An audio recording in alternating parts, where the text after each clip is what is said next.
and the recording is taking place. Good afternoon, everybody. Welcome to today's sneak peek webinar, Independent Rental Owners, 6 Effective Ways to Maximize Income, which will be presented in its entirety later this year, actually in just 6 short weeks, at the 2017 NAA Education Conference and Exposition. This year, the conference features 3 sessions tailored specifically for the needs of independent rental owners. We've had some strong feedback in the last couple of years that there's this kind of there's a need for this kind of programming for this segment of our membership, and we have responded with sessions that are specifically geared for independent rental owners. So for the first time, the 2017 NAA Education Conference and Exposition will be held in Atlanta, June 21st to the 24th. We're certain that Atlanta's unique energy and southern charm will infuse every aspect of the event, which will support a ton of networking, learning opportunities, which will make this gathering more than worthwhile for everyone who attends.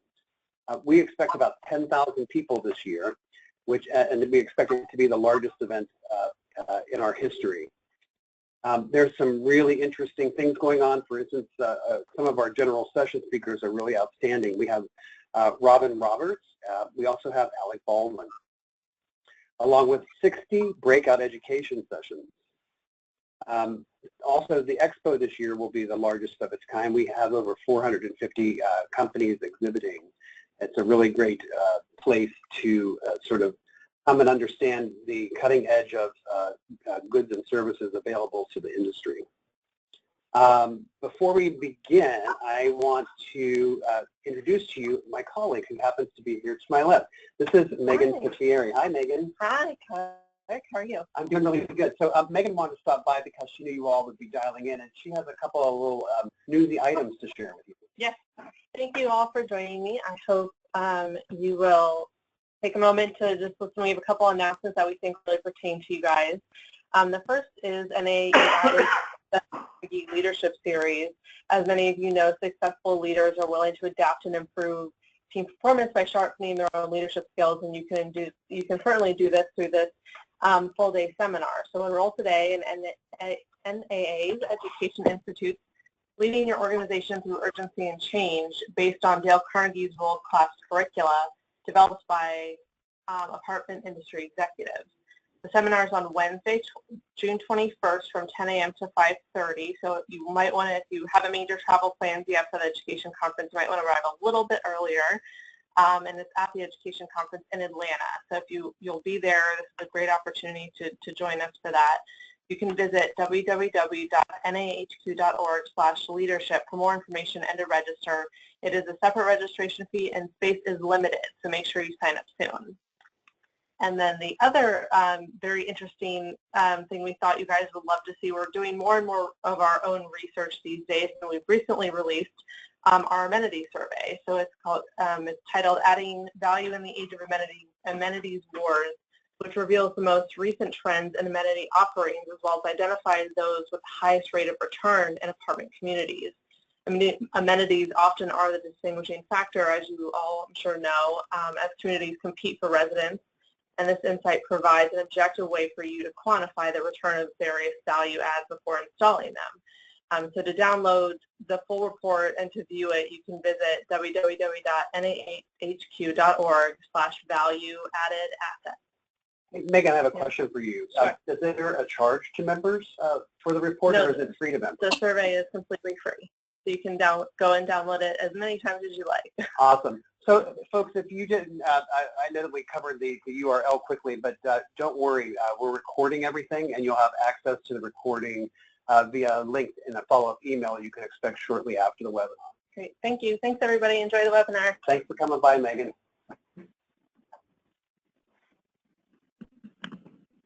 And now it's my pleasure to introduce to you our esteemed panel of experts for today's event. Julia has spent the last 17 years working in the multifamily affordable housing industry and has a master's in environmental management. She's been working on introducing an environmental management perspective into multifamily with a current focus on energy efficiency. Her goal is to bridge the gap and reduce barriers that make it difficult for IROs to consider energy efficient projects and reduce energy costs. Next up today, you'll be hearing from Jerry Winograd from Houston, Texas. He's the president of Judwin Properties Incorporated.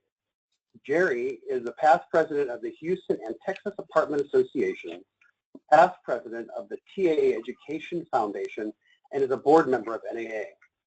Judwin operates 3,241 units in Houston. He has extensive knowledge in the financial operations, along with knowledge of required repairs and maintenance of apartment complexes, with over 30 years of experience working in the industry. And last but not least, we'll be joined a little bit later by Mark Hurley, who hails from Cyprus and County Tipperary, Ireland. Mark is the president of Highlands Commercial Properties. He's the past president of SAAA, past chairman of the TAA Legislative Committee, current secretary of TAA, and he was TAA's 2012 IRO of the Year. His company owns and manages its own 2,700 rental homes and apartments in Texas. His company also owns, manages, and develops rental apartments, houses, farms, and offices in London, Ireland, Italy, and Cyprus. Good afternoon, folks. Thank you so much for making time for us today. How is everybody? Good, thanks. Thanks for this nice introduction. It's my pleasure. I wanted to sort of point out that there will be several other people who will be joining the full session that happens in June. That will include Carla Ross, Steve Ross, and Victoria Howard. But today, as you know, is a sneak peek, so we didn't want to reveal our full hand of cards. And without further ado, I'm going to turn the floor over to Julia Emerson, who is going to share some ideas about energy efficiency in multifamily. Take it over, Julia. Thank you, Clark. If you can go to the first slide.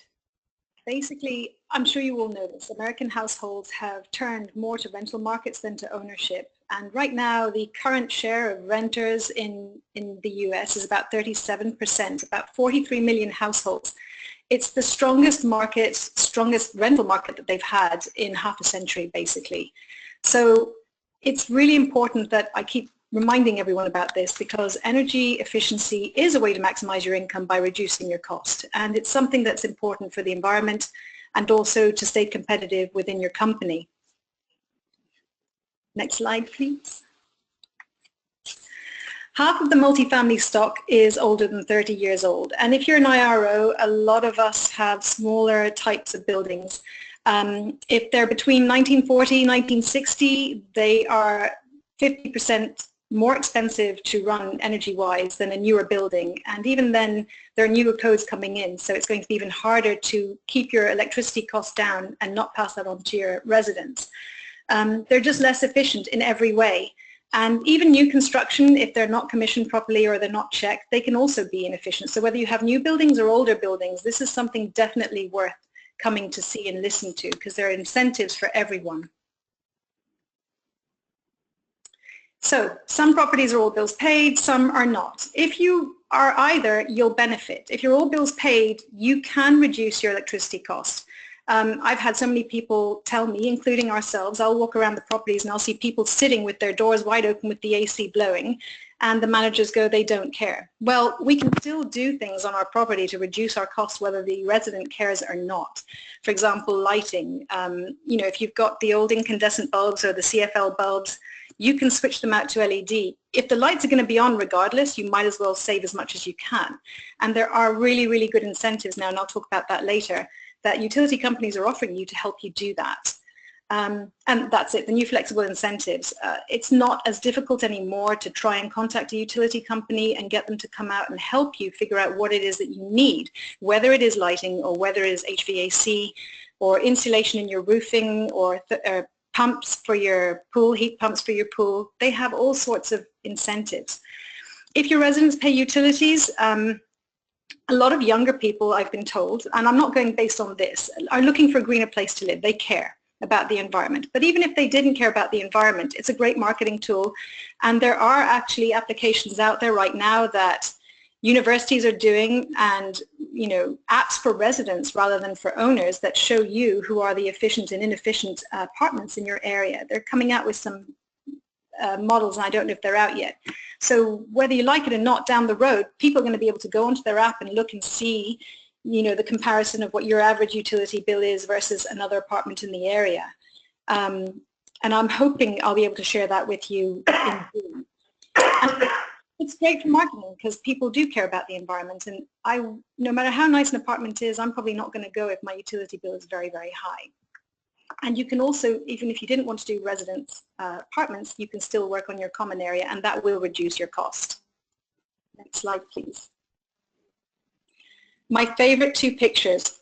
This is a World War II. This is from World War II in Paris, and people still wanted to get their hair done.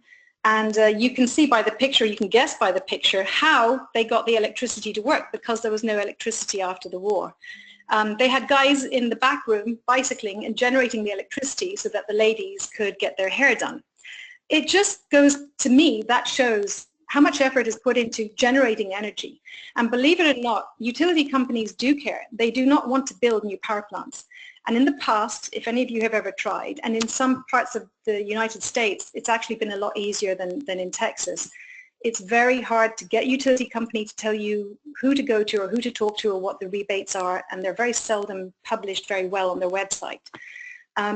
But they are changing. So they don't want to build new power plants. They want to keep the energy costs down. Policymakers and utility companies are working hard to provide cleaner energy and customer satisfaction. So again, I talked about the incentive models. Before, it was a nightmare. It wasn't worth the effort or the money to invest in a more efficient unit, for example, HVAC unit or LED bulbs. Well, several things have happened. The cost of technology has come down with some of these items. And also, instead of saying, if you buy this particular HVAC unit, I'll give you $50 off or $100 off, they now base it on reduced energy.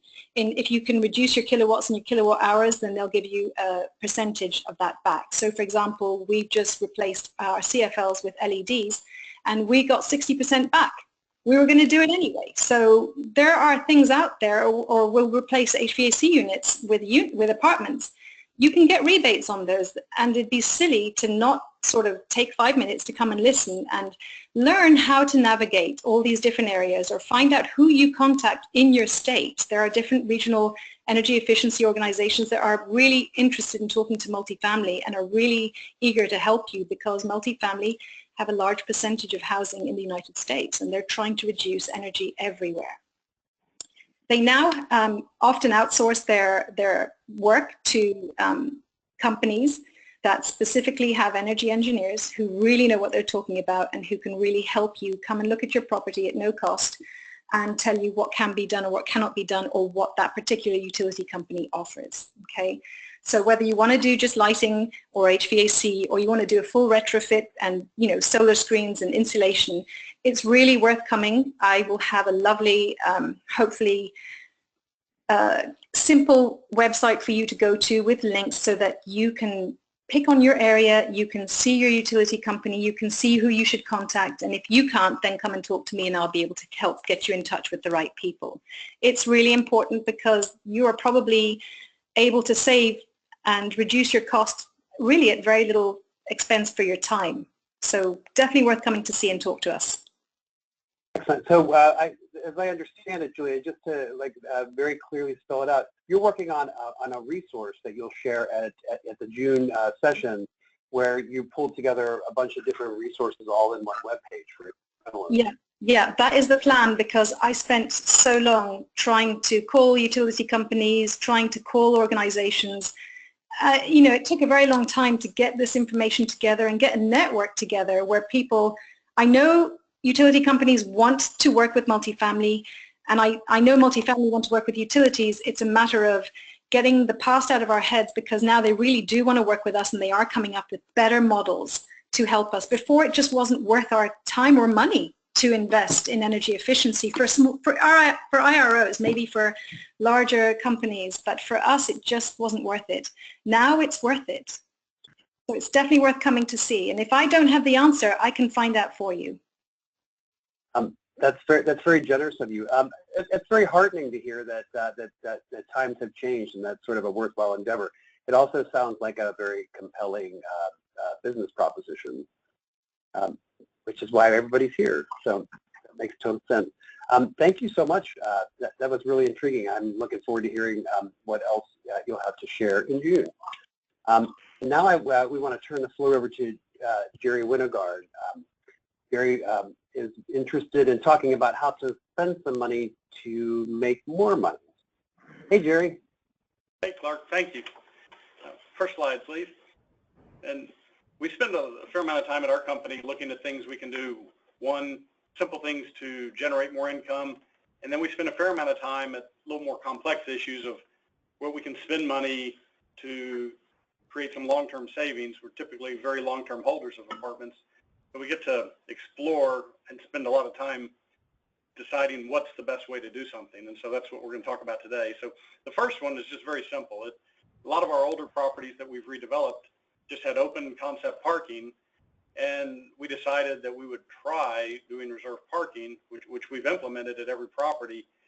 And it's kind of a tricky situation on older properties because the older properties do not have as many parking spaces as newer properties. And so depending on your parking situation, that's what makes it a little tricky. It's very easy to set up, but the problem is as you reserve a space, and it's reserved 24/7, it's taking a space that's available while someone would typically be at work. So you just have to be real careful and walk a fine line and kind of work that direction. We were very particular about telling people where they could reserve a space. It wasn't an open field. So we went around each building and selected specific spaces and said, these are available to be leased, and you can't choose one right in front of the center of the building. We wanted to leave those open for the general population of the property. And we really did limit the number of spaces we would allow around any one building just because it would be too congested and not allow for enough open parking. The next slide, please. And very easily, we created a little sign that had a little place for a permit number, and then we have a series of numbers that we can make the signs up on the fly, and we create a little sticker, and it's really self-patrolled. There would be the resident who would lease the space would have the phone number for the tow company that would come to the property, and if somebody was parked in their space, they were the ones that would actually call to let the tow company know that someone was in their space. So we really weren't involved after hours with anything with the improper parking, but it's worked out quite well actually. So it's been, but I would say take it slowly and figure out how much space you can really allocate to do something like that. Simple process to create the properties. Next slide. One of the things that I've been looking at for years is working on boiler replacement options. The old boilers that many of us have on these older properties, mainly they were Raypak. There's a couple other brands, but those machines were built, and it was very typical to get 25, 35 years life out of them. They were just really built well. The gas flames came out of big cast iron burners. Well, the new boilers that they're using today, they're about triple the size, which can be a problem on older properties, but they're just built differently. And one of the things we've run into is the gas flames now come out of basically an aluminum fin, and that's very susceptible to burning up. If you let your boiler get a little too hot, there'll be 18 fins within these boilers, and if it gets too hot, you can pretty much melt these fins, and they're $50 a piece, but your boiler's down all day, and they're just much more sensitive to things than the older boilers, but they are more efficient. So if we go to the next slide, please. We've actually been experimenting for the past year and a half where we've actually taken a property that had an old boiler, and we put in a series of 8 of these InstaHot all linked together. And so we've had about 18 months experience with it, and the first 12 months I was able to prove quite a savings just in the efficiency side of it, because I was able to go back and look at our bills from the prior year and the average temperature and average occupancy. So we were able to get some pretty good data. Actually, this is a property that has 2 phases, so it was really good comparison of the data. And now we're about 18 months out. So for the June show, I'm going to present some of the data that we're seeing. And I'm slow to move into things because we look at it long term. And I really wanted to see if there's any issues after 12 months or 18 months. But we're going to go ahead and start deploying a second version of this same system. Next slide. And the other thing we've been having fun with is on newer properties where we have sprinkler systems. You know, typically, just like at your house, you turn on your sprinkler and they pretty much just go every other day or every 3 days, whatever you tell it to do. Sometimes you get a rain sensor, and whether you use it or not, whether they work, it's always a question. There's services for the apartments that'll take over and control your sprinkler systems based on weather. Well, now we have these new automated systems in the market, and we've deployed one at a property. They're simple to install. If you already have a system, it's about 5 minutes per building, but they make a weatherproof case. You put up the little device that's shown on the right. It just snaps in real quick, goes together, but you need Wi-Fi to operate it. And once it's operated, it's a very smart sprinkler system. You can, if you look at the bottom screen, it shows a little bit about the different zones. You can take a picture of each zone so you know where that sprinkler section is. And you can put in a lot of detail as to what's there, what type of soil's there, what type of grass or shrubs. And it's a lot of information for the sprinkler system to know what the watering should be. And you can set this is so smart, it ties into a local weather station through the Wi-Fi, and it knows if it's raining or going to rain to skip that sprinkler, to skip that time that you set. It also knows if the weather's changing. If it's getting hotter, it will add a little time to the sprinkler. If it's getting colder, it takes away time. So they're very intuitive systems. So again, in June, we'll talk a little bit more about how we deployed it. And on the bottom section, that was actually the Wi-Fi devices we used, where we actually went out around the property and deployed a Wi-Fi. It's not for public use. It is strictly for our internal use for our employees and for our sprinklers, because we have more and more devices that we're taking with us as we show units to have information with us. And it's nice, or even the maintenance men, to be able to update those devices on the fly through a Wi-Fi system. And next slide. That was actually it. So that's all I had. Thank you. In June, we'll go into further detail and talk a little bit more about how we were able to do some of these things and how they're working.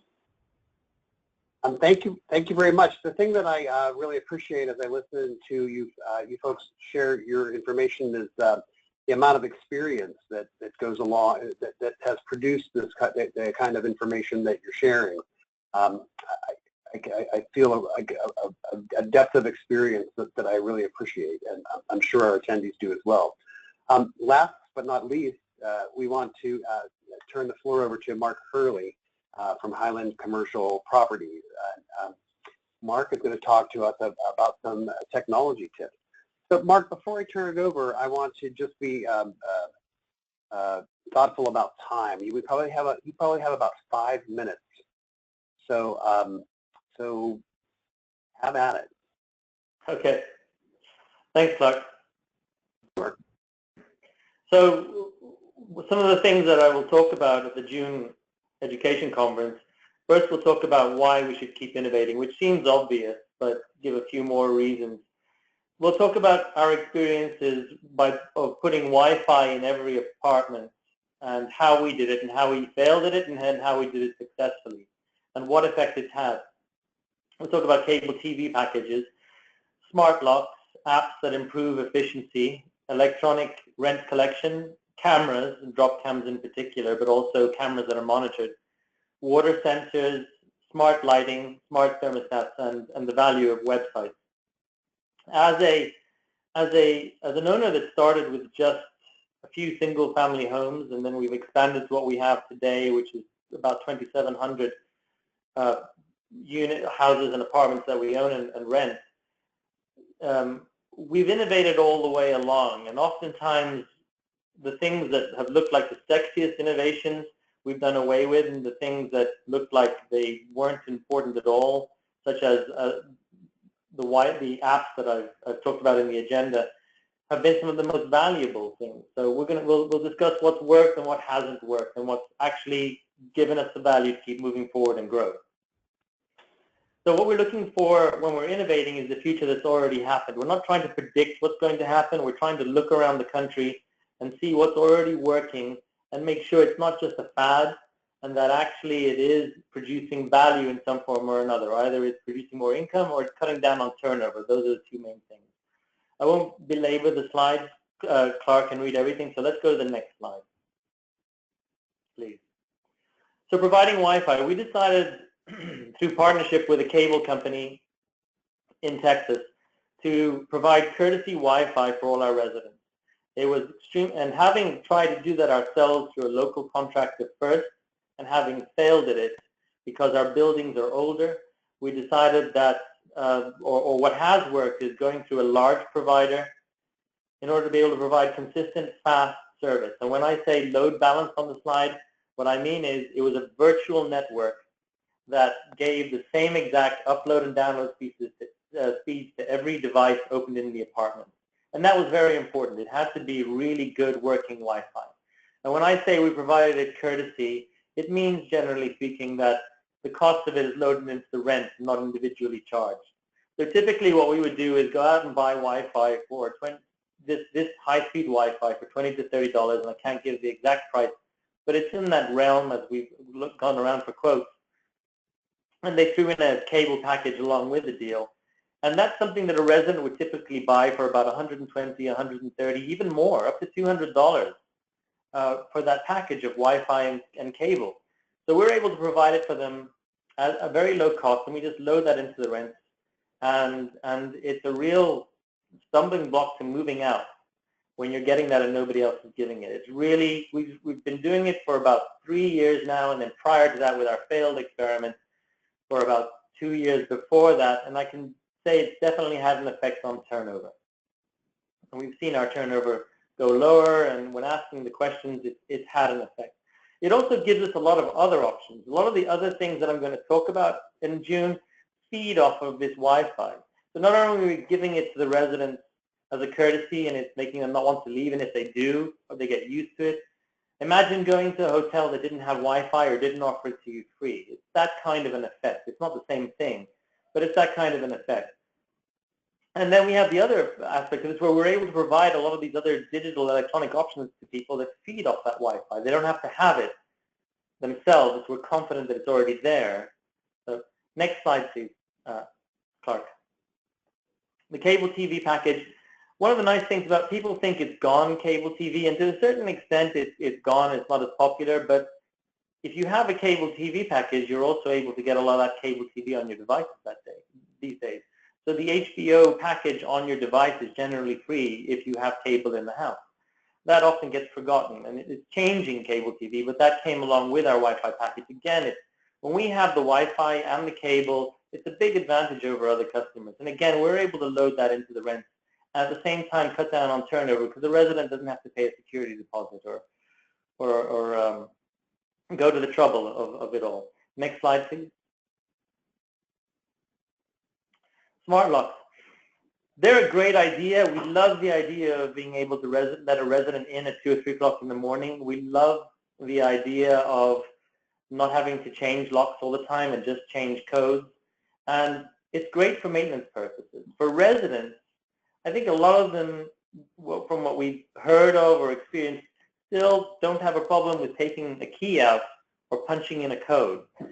And oftentimes they'd rather just punch in the code than pull out their phone, open up the app, and use the code there. But it's been very beneficial for maintenance, and it saves a lot of money in maintenance areas. Now, we haven't deployed it. I've talked to people who have deployed it. We've still experimented. We're still experimenting with the smart locks, and there are all types out there.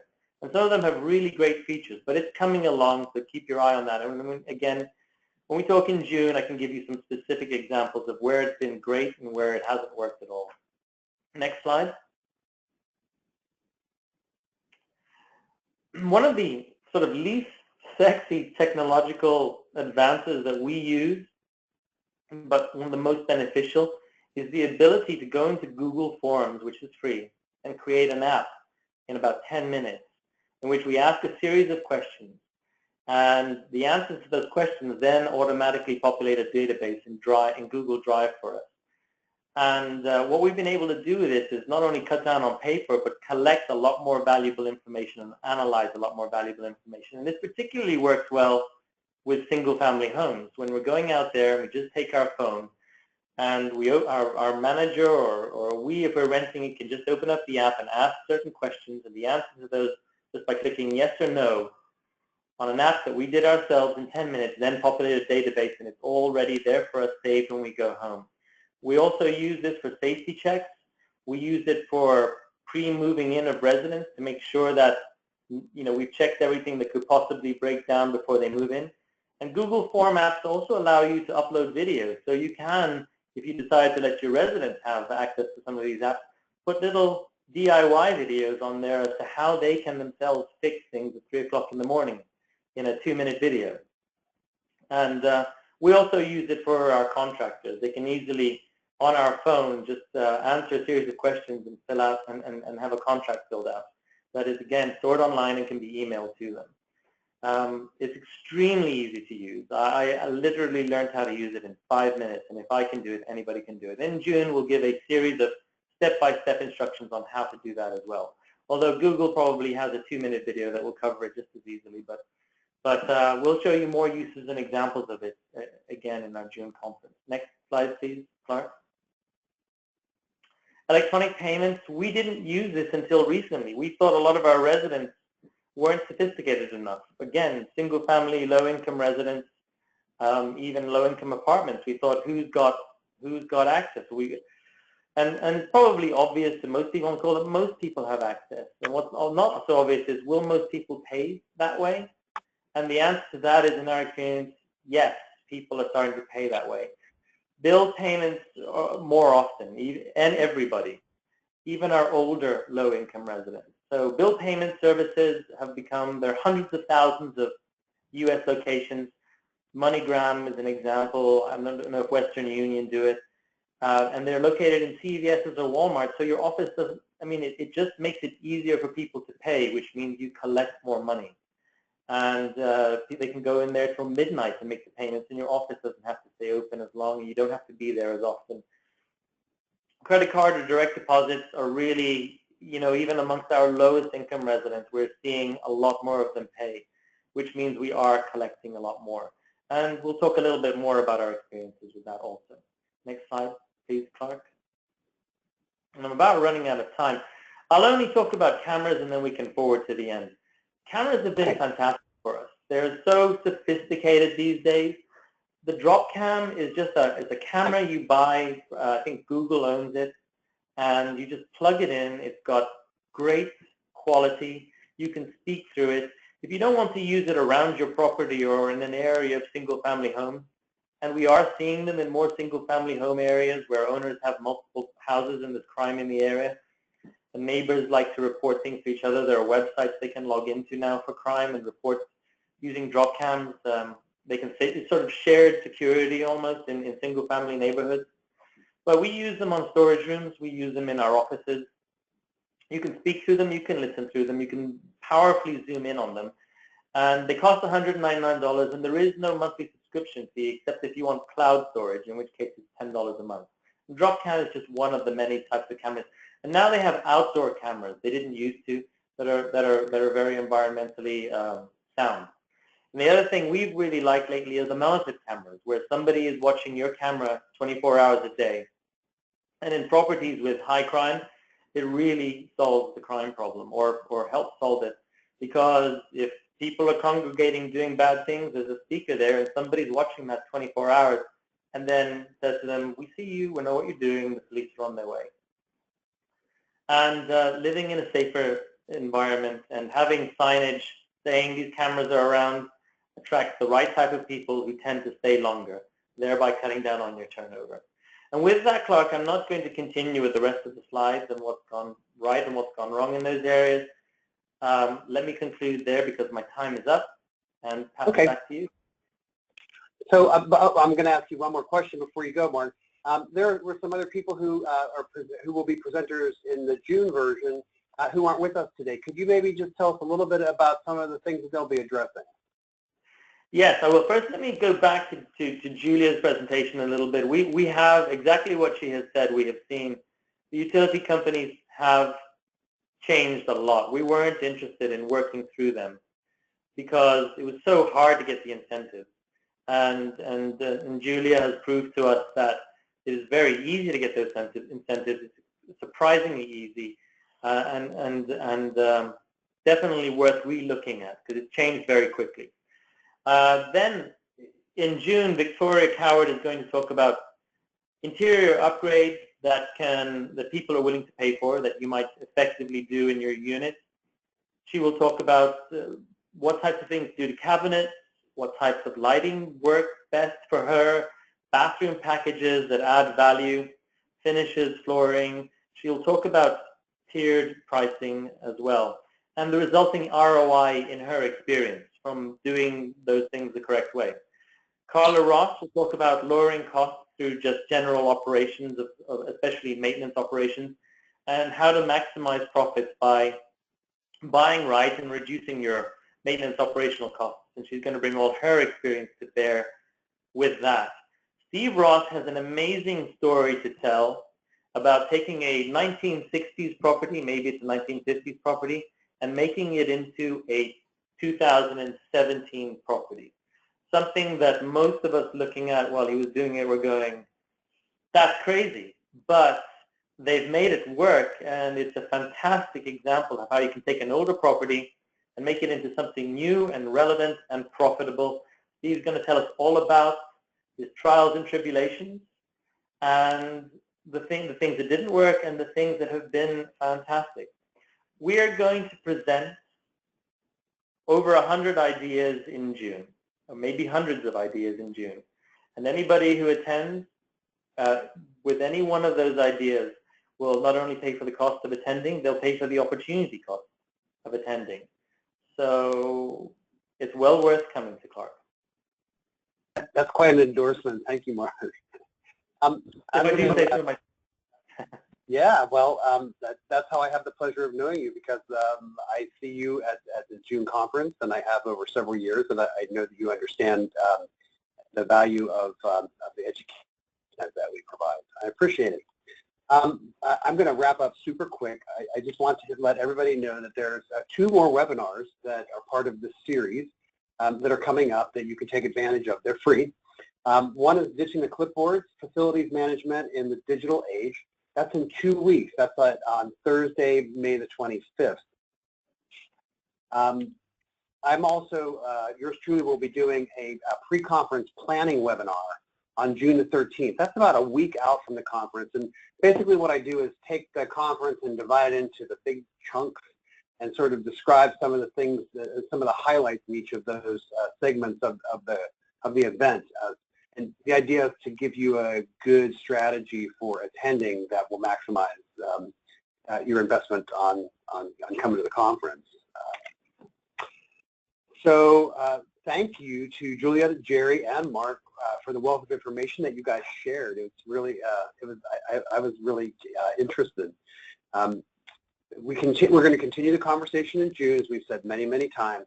This session is just one of 60 breakout sessions. And I want to also repeat that this is one of 3 sessions for independent rental owners. If you haven't registered yet and you're interested in coming, the link is on the bottom of the slide. This webinar was recorded, and it's going to be posted to the event website.